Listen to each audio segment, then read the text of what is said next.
हाँ, अब हम लोग पढ़ेंगे उत्तर प्रदेश में बाघ अभ्यारण्य। पहला है Dudhwa tiger reserve, Dudhwa tiger reserve. ठीक है, अब यहाँ पे नेशनल पार्क भी है, यहाँ पे टाइगर रिजर्व। ऐसे कैसे?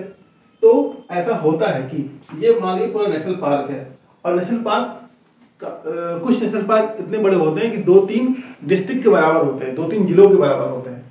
तो ऐसा हो सकता है कि इस एरिया में, नेशनल पार्क के इस एरिया में बहुत ज्यादा टाइगर पाए जाते हो, इस एरिया में बहुत ज्यादा एलिफेंट पाए जाते हो, और इस एरिया में बर्ड सेंचुरी पाए जाते हो। ठीक है, और इस एरिया में मान लीजिए अलग अलग तरह के वाइल्ड लाइफ और पाए जाते हो। ठीक है, जानवर वगैरह। तो ऐसा हो सकता है कि इस एरिया को टाइगर रिजर्व घोषित कर दिया जाए।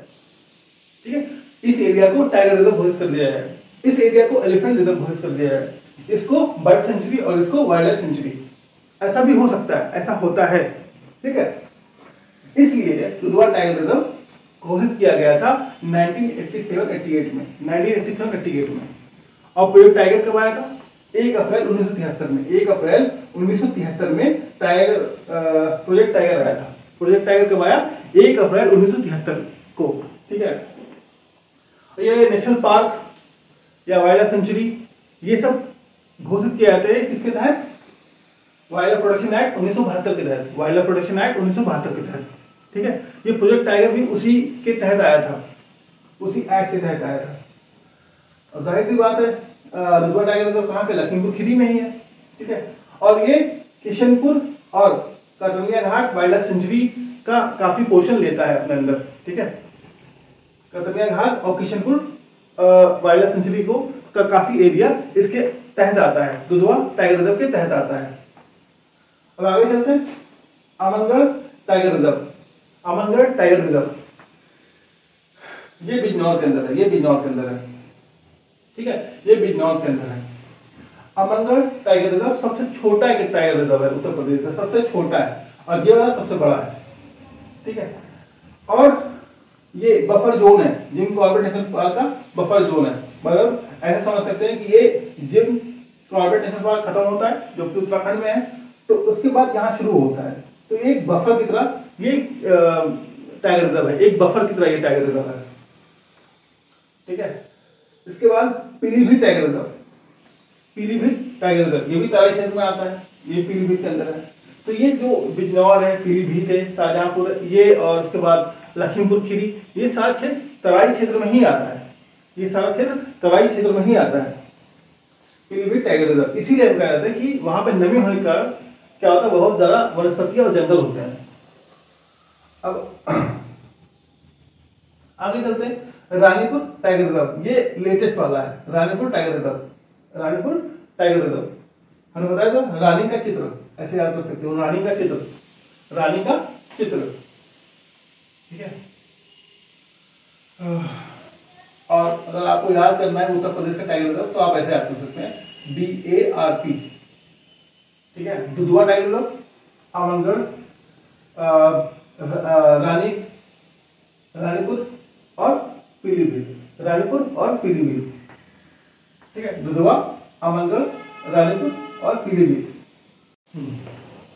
हाँ, उत्तर प्रदेश में हाथी अभयारण्य ये हम लोग पढ़ेंगे, और उत्तर प्रदेश में सिर्फ 2 हाथी अभयारण्य है, सिर्फ 2 हाथी अभयारण्य है।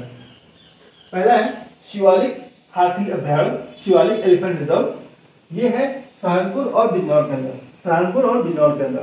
पहली चीज ये कि शिवालिक एलिफेंट रिजर्व है उत्तराखंड के अंदर, लेकिन उसका एक फर्स्ट एरिया काफी बड़ा है। ठीक है, शिवालिक फर्स्ट एरिया के नाम से वो उत्तर प्रदेश के अंदर ही है, सहारनपुर और बिजनौर के अंदर।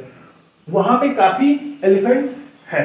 ठीक है, उनकी जनसंख्या काफी ज्यादा है, इसी वजह से उस एरिया को 2009 में एलिफेंट रिजर्व घोषित कर दिया गया था, शिवालिक एलिफेंट रिजर्व घोषित कर दिया गया था। ठीक है, तो ये पहला वाला है।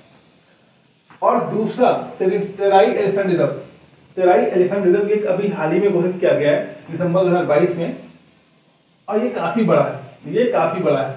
देखो फिर तेराई वाला क्षेत्र आ गया, तो हमने इसलिए बोला था कि national park, wild life sanctuary, Ramsar site, ये ज्यादातर आपके कहां मिलेंगे? नॉर्दर्न रीजन में मिलेंगे, उत्तर प्रदेश के उत्तरी क्षेत्र में मिलेंगे, जहां पे तराई वाला क्षेत्र है।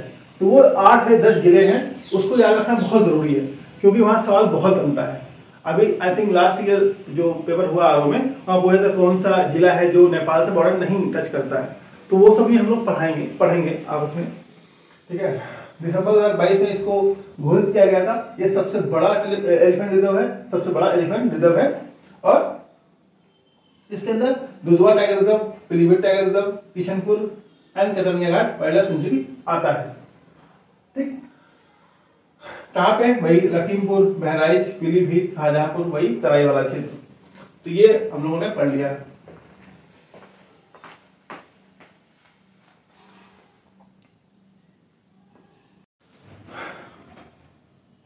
हम लोग पढ़ेंगे अगला टॉपिक जूलॉजिकल पार्क या जू, ठीक है। जू, इसको जू भी बोलते हैं या जूलॉजिकल पार्क या चिड़ियाघर। उत्तर प्रदेश में 3 चिड़ियाघर है, उत्तर प्रदेश के अंदर 3 चिड़ियाघर है, ठीक है। और सबसे पुराना चिड़ियाघर जो है वो है वाहिद अली शाह जूलॉजिकल पार्क, जो लखनऊ के अंदर है। वाहिद अली शाह जूलॉजिकल पार्क, इसको हम लोग लखनऊ चिड़ियाघर के नाम से भी जानते हैं। इसकी स्थापना 1921 में हुई थी लखनऊ के अंदर, और इसकी स्थापना ऐसे हुई थी कि ब्रिटेन से प्रिंस ऑफ वेल्स लखनऊ आए थे और उनके वेलकम के लिए इस चिड़ियाघर की स्थापना हुई थी। उनके वेलकम के लिए इस चिड़ियाघर की स्थापना हुई थी, ठीक है। और इस चिड़ियाघर का नाम, पुराना नाम जो है वो बनारसी बाग है, बनारसी बाग है, बनारसी बाग है। इस चिड़ियाघर का पुराना नाम बनारसी बाग है। तो ऐसे सवाल आ सकता है, जैसे जीपीयू से रिलेटेड एक सवाल आया था, जीपीयू से रिलेटेड एक सवाल आया था 2021 के प्रीलिम्स में, उस तरह से ऐसे सवाल आ सकता है कि नवाब वाहिद अली शाह जूलॉजिकल पार्क का पुराना नाम क्या था, तो बनारसी बाग था। उसके बाद इसको बाद में रिनेम किया गया था 2015 में इस चिड़ियाघर का नाम बदला गया था, क्योंकि इसका पहला नाम क्या था, लखनऊ चिड़ियाघर या लखनऊ जूलॉजिकल पार्क था पहले इसका नाम, बाद में इसको चेंज किया गया है, ठीक है। अब आगे चलते हैं, कानपुर चिड़ियाघर या एलन चिड़ियाघर को बोलते हैं, या कानपुर चिड़ियाघर। इसकी स्थापना 1974 में हुई थी, इसकी स्थापना 1974 में हुई थी, इसकी स्थापना 1974 में हुई थी। कानपुर चिड़ियाघर की स्थापना हुई थी 1974 में, और ये यूपी का सबसे बड़ा चिड़ियाघर है, ये यूपी का सबसे बड़ा चिड़ियाघर है, इवन पूरे उत्तर भारत का सबसे बड़ा चिड़ियाघर है, ठीक है। ये उत्तर भारत का सबसे बड़ा चिड़ियाघर है, ठीक, कानपुर जू या कानपुर चिड़ियाघर। उसके बाद एकदम लेटेस्ट वाला जो चिड़ियाघर है कौन सा है, शहीद अशफाकुल्लाह खान चिड़ियाघर, शहीद अशफाकुल्लाह खान चिड़ियाघर।